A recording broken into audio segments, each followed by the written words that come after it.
Can you talk about the reason that MEC and Maxis are merged? The reason? Yeah. Yeah. And some interesting stories.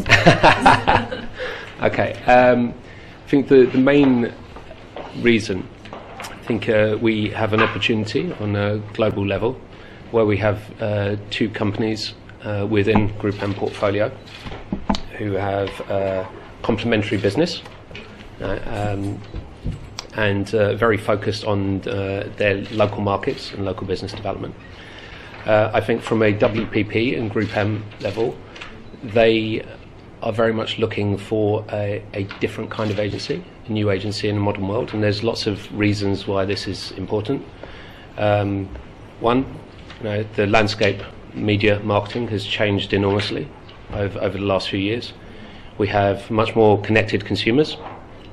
Their ability to get information from different sources, the way they process information, make decisions about brands has changed completely.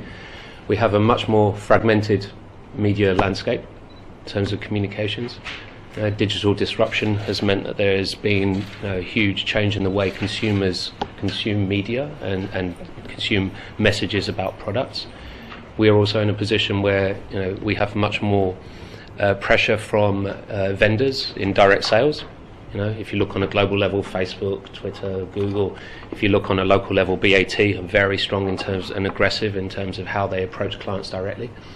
And if you look at this, it's clear that clients are looking for a different kind of agency, probably more connected, more agile, more adaptable to the market situation, and able to navigate all the different forces that are changing the landscape.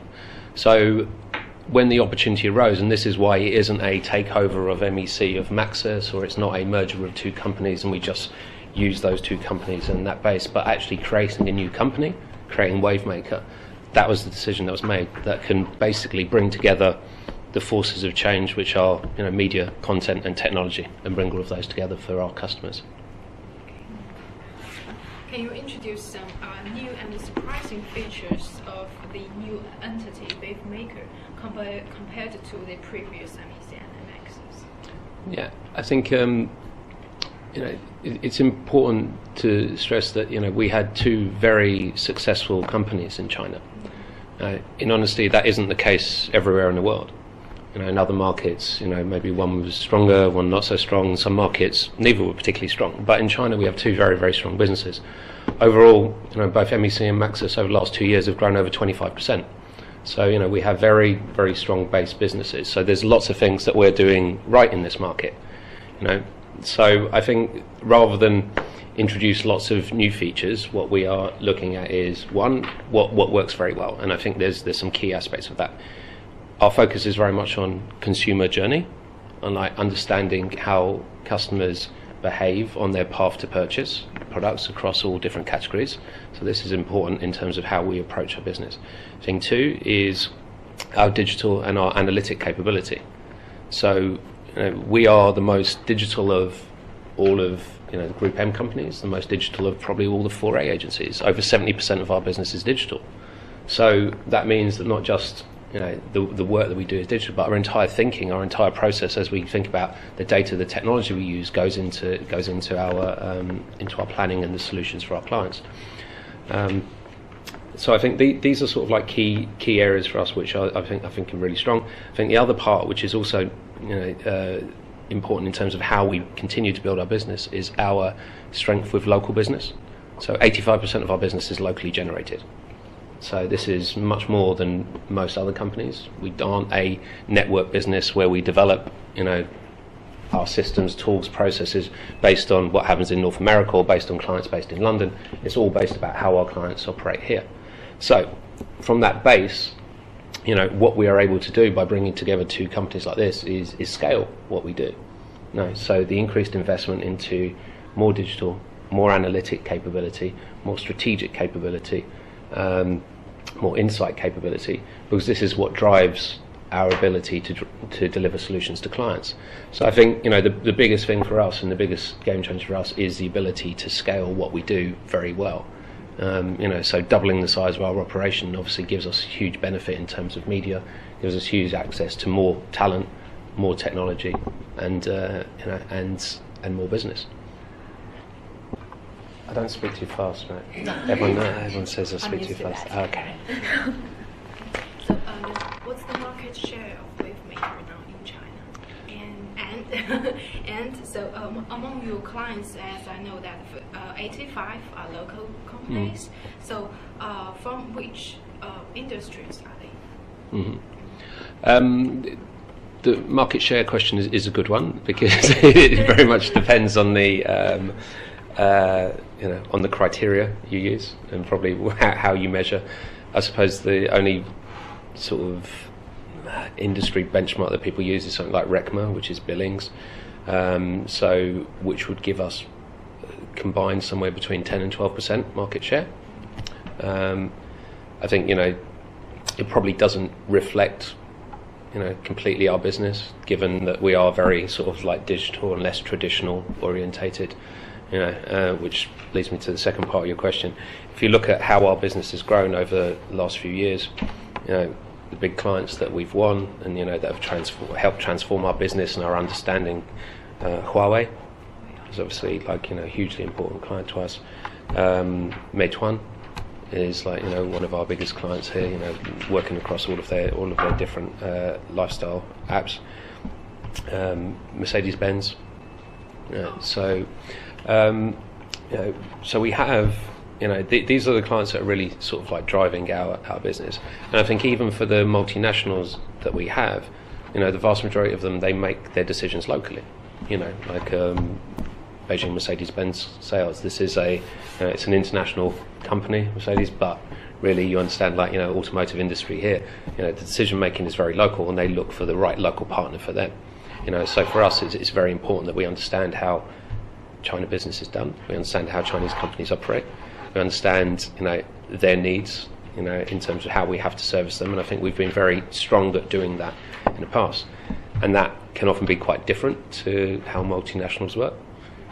In terms of the speed at which we have to work. Deadlines from a lot of our Chinese companies that we work with are very tight, always very quick turnarounds, as you probably know. So we have to develop a different way of working. Be able to be very fast, very agile, and very connected as an organisation to be able to meet the deadlines and meet the requirements of our clients. My question is, in the past half a year, you've been preparing for the merger to create Wavemaker. So can you tell us in this whole process, have you met any challenges?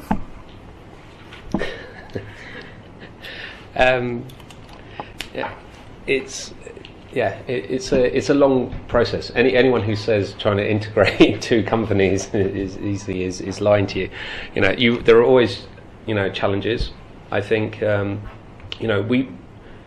we've been quite lucky, in terms of having a lot of similarities as a company.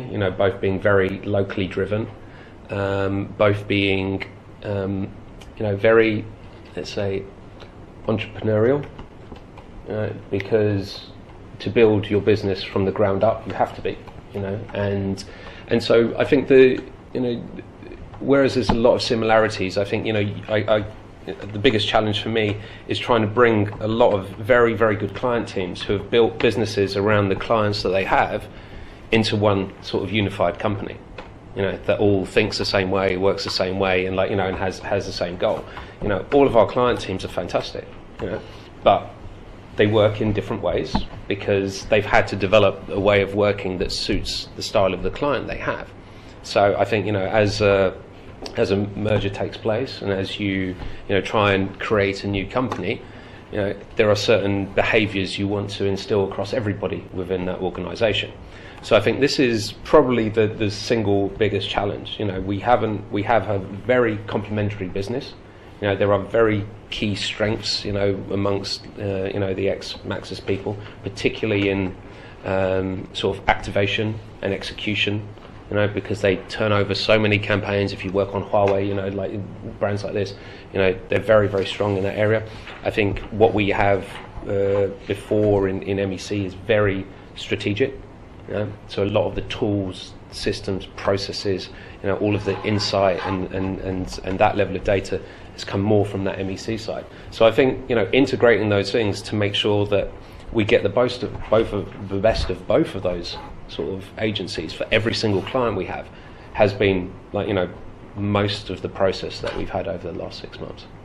Well, actually, I've got a follow-up question. You said that in the new company, there should be some behavior or some values that everybody can abide by.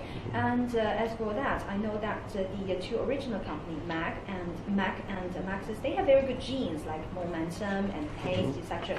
So is there something new, some new strategies that you will bring to the new company on top of that? I think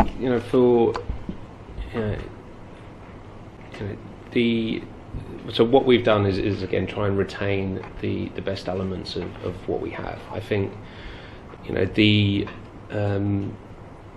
sort of behavioural and the values that the old Maxis had with Pace, I think are very strong and very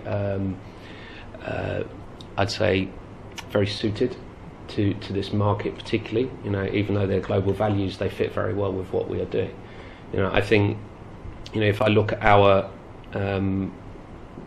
approach to talent, particularly, which is probably the biggest challenge that we have in market, is finding people that adhere to our values and that can grow and and learn and thrive.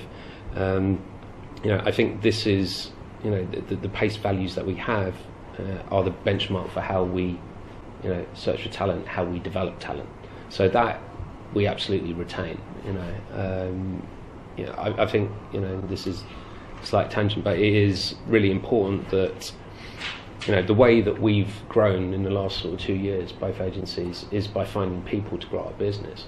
If you consider, we are a services company. We don't create anything. We don't manufacture anything. Our sole value to our clients is the people that we have and the solutions they can bring to our clients. So therefore, having a very strong behavioural view on the talent we bring in and how we grow that talent is really important. Much more important than their ability to do a job is their attitude and their aptitude and their ability to learn and grow. Most of the reason we are going through this transformation now is not because we're a business in trouble, but because we're a business that wants to be ahead of the entire market. So this is a fantastic opportunity to us, and I'll keep going back that our talent is the only thing that will differentiate us from anyone else. So I think this is this is something that will continue. I think what is different for us is as you when you're given the opportunity to create a new business, you can look at the environment you're in, you can look at the skill sets you have, you can look at the company you're in. And for us, we're very lucky to be part of WPP and part of Group M. You look at the infrastructure they have, and then you can build a team and a capability that fits within that takes the best out of that, and that can adapt to it. I think if you look at our development in, say, social media, in the last sort of 6 months, we've grown our social media team to over 30 people. Developing our digital creative capability, our social strategy capability, our social commerce capability, because to us this is a differentiator, and this is something that we will be able to take to our clients, and it can make a massive difference to their business. Now, the other element of that, going to your original question, is that I look at the opportunity now within our organisation. The diversity we have between in terms of media, our entire content business. 10% of our business is now content. From a base of under 1% 2 years ago. So the opportunities we have in terms of roles, in terms of learning, in terms of what people can do and what they're exposed to within our organisation has grown immensely.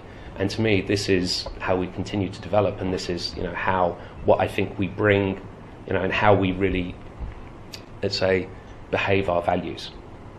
And I think this is probably the difference. I don't want Pace to be a poster on the wall. It has to be something that, from me downwards, absolutely everybody in the organisation believes in. and everyone in the organisation believes they can achieve everything they want within our organisation. So I think that is, the sort of attitudinal shift that we're going through, and the behavioural shift that we're going through. Well, I would like to know what is the percentage of Maxis employees as a percentage of the total, employee number of the new company, and what is the percentage of the previous NEC employees? Yeah, I mean, proportion-wise, it remains around the same, because our business is built around clients. We haven't lost any clients. In fact, we've gained clients. So if you figure this is, as we have, been going through this process for 6 months, everybody who's come into the organisation, and I think there are there's generally turnover in our industry, as there is with most industries. So from the announcement here in June to 6 months later, we've hired probably about 150 people. Because our business, not just some of it is replacements, because obviously there is turnover, but then with new business wins and everything else, these come in. These are all Wavemaker employees. So we don't get to a stage where today we just decide we are a media content technology business. This is an evolution. So even though the people have remained from MEC and Maxis, the integration has been a gradual process over that time. So we have already centralised all our specialist teams. So they are Wavemaker specialist teams. So that brings together the best people from content, from analytics, from insights, from data, from strategy, from the two agencies, and they work as a single unit, and that's been the case for several months. So, and they support all the different business units. So whereas the total proportion remains the same, I think the distribution of staff, in terms of the roles they fulfil, in terms of their responsibilities, in terms of what our expectation is of what they do, has changed quite dramatically. So I think that's where the biggest change is. I think the overall, in terms of how we develop, we've had to have a Wavemaker mindset from a long time ago. This isn't something that we've tried to do overnight. Do you have a Chinese name for Wavemaker? This is interesting. So the name was announced in September, the English name, Wavemaker. Okay?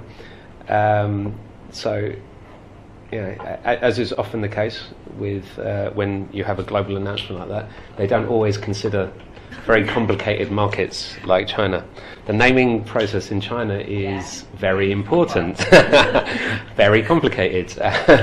We have Cantonese speaking offices, we have Taiwan office, we have a China office, we have so we are we've gone through a process of firstly deciding how we want the name to be. Do we want it to be a phonetic representation? Do you want it to be based around the business? Do you want it to be an emotional sort of?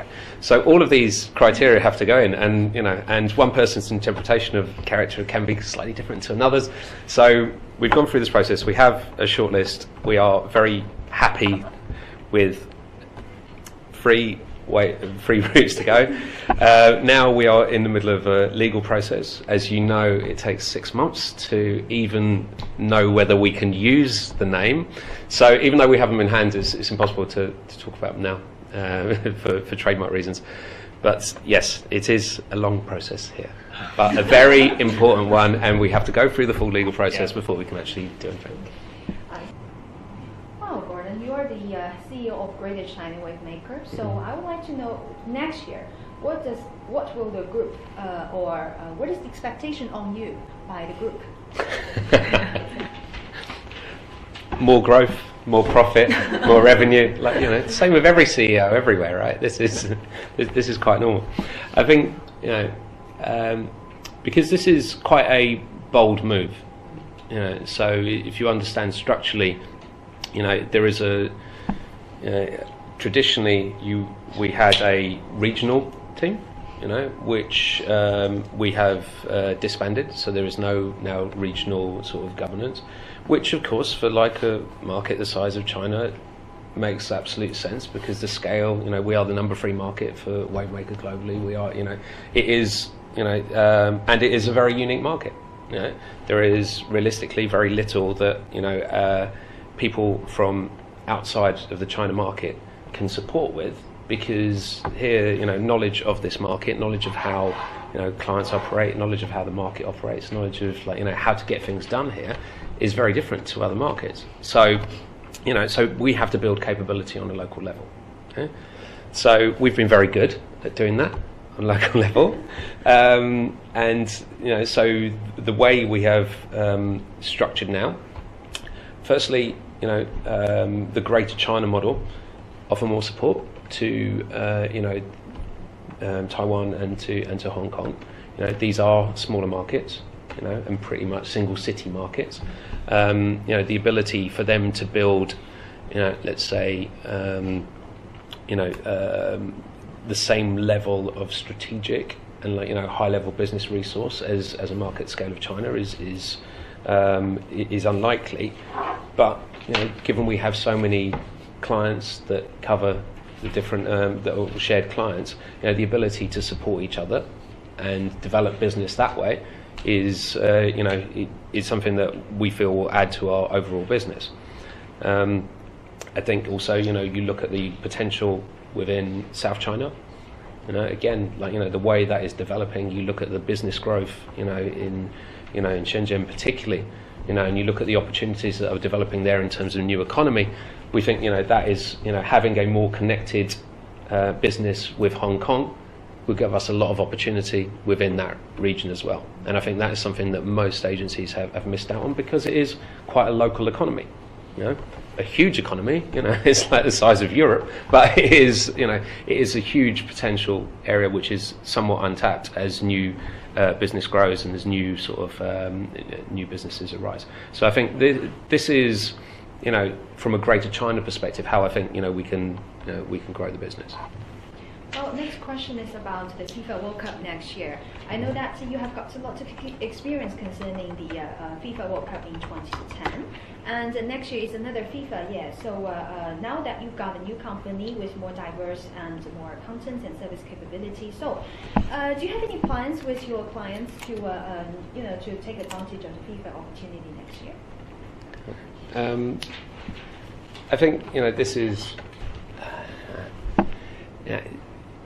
We've worked a lot in sport, and we've worked a lot, with these sort of events. I think it's an important thing for us to leverage. I think particularly with the very clear direction in terms of the support for football within China as a whole. The ambition that the country has in football, still very unrealised, given the poor performance of the national team. But this is a very long-term programme, I think, for the country. Now, that means a lot of brands are very, very interested in it. Some brands which historically may not have been interested in football have become very interested in football, and at a top level, so you see the amount of investment that's going on. But I think what I am finding interesting in some of the areas that I think we will work closer with is more the grassroots development of football. I think there is a lot more engagement to be had, through an education system, through the way that we develop coaching, how we can bring brands into that area. In terms of schools, in terms of clubs, in terms of driving fitness, driving participation in sport. I think this for me is more the longer term way that we will embrace football for our clients. The FIFA World Cup, of course, we have plenty of clients who want to spend a lot of money, build a presence in this, but this is a very costly way, and it is a very it's a very quick way to spend a lot of money now. So for us, the key is whether there is an ROI, a return on investment that comes with spending money in this area. We wouldn't advise all clients to do it, because there has to be a tangible benefit at the end of this, or a longer term benefit for brands. So we are working with lots of clients at the moment, in terms of understanding what, you know, the real brand desire is, taking away just the emotional element of wanting to be involved in the World Cup, and more looking at what the hard numbers are in terms of what this will actually deliver for us. So I think this is something we're working on with several brands at the moment, and I think if I go back to the whole rationale for our company, it's about growing brands. It's about growing brands and building the infrastructure of brands for the long term. Engaging consumers in a long term and valuable way for our clients. The FIFA World Cup may fit into that, but probably for most brands it won't, because it isn't the right thing to be doing. Can I ask you a more kind of personal question? Which team do you like the best? Chelsea. Chelsea. I have a question about that. As I know that you have already have more than 20 years media and marketing industry experiences across the UK and China, and also I look so young as well, right?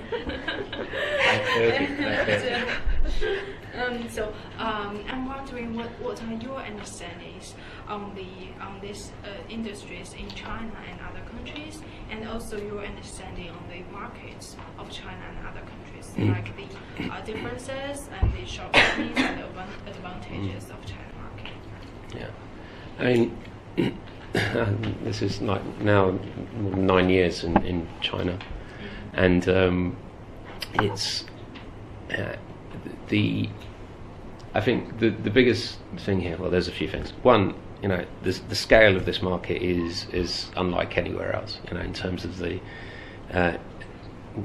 not just in terms of what you can do, but the opportunity as well. The second thing, which is unlike anywhere else in the world, is the pace that this moves at. This market is so fast. I mean, even when I got here, it was. The reality was that you work 1 year in China, that's like working 3 years somewhere else. And I think that is still the case here. So you have the pace at which you work, and coming from a more strategic background, I was very used to spending a lot of time thinking about things, and then you spend less time doing things. Here you spend so much time doing things, and your thinking has to be done while you're doing. It's a very, very different way of operating, and you don't have the luxury of saying, right, we've done one campaign, now we're going to analyse this for like a few months, we'll put this into research. Impossible, because presence here and activity is more important than perfection, and that has been the case, and that is how brands grow market share.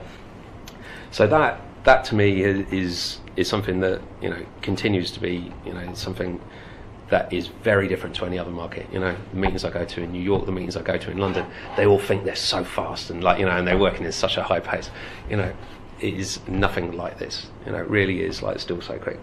And the other element is, still related to pace, is the pace of change here is phenomenal. In terms of, driven by technology, driven by the way people communicate, with each other, with brands, with with media platforms. This has completely changed the way that the landscape looks here, and because it has been allowed to develop pretty much on its own, the aspects are completely unique, and the opportunity for new people to come in and develop new ways of communicating, develop new ways of developing information, of sharing things, of of buying things. This is unlike anywhere else. And we have, a market where, every, year a new player can come in, a new person come in, you have to constantly adapt, you have to constantly change what you do, you have to constantly understand, the big macro trends in the economy, and also the micro trends of how people are actually doing things. What is driving people's consumption and the way they communicate, the way they take in information, and the way they purchase products. So this is something which has been allowed to develop very locally and at such high pace. And I think this is something that will continue to define this market relative to the rest of the world.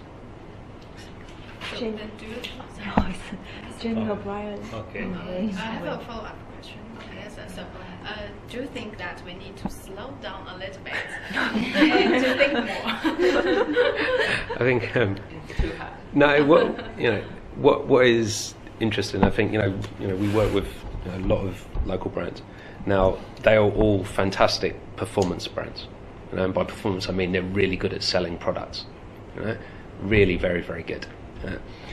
But probably the piece that is missing is how you build a brand while you are selling products. So this is an aspect of I don't think we can ever slow down. Because the pressure is too high. Like the pressure to maintain sales, to maintain market share, that's never going to go away. You can't take a holiday from that. Same for me in this business. I can't say, I'm building a new company. I'll just take a holiday this year. We can just I don't have to grow this year. We're just it's impossible to do that. But you have to add a layer of what does long-term growth look like? What does brand growth look like? And I think that is part of what we're doing, understanding the longer-term benefit of media, content, technology, how we can help brands grow, indefinitely in the longer term. How do we get people to love brands, not just the products that they produce? Because products are fleeting.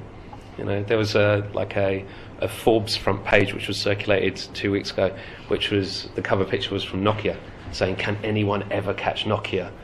10 billion phone sales." And this is 10 years ago, and and this is how product can move. Product can always be superseded. That's why you build brands. So I think this is something we have to do while we are continuing with performance. Performance is never going to go away. We're always going to have to sell more, always going to have to compete more in sales. But that's a layer that we all definitely add on.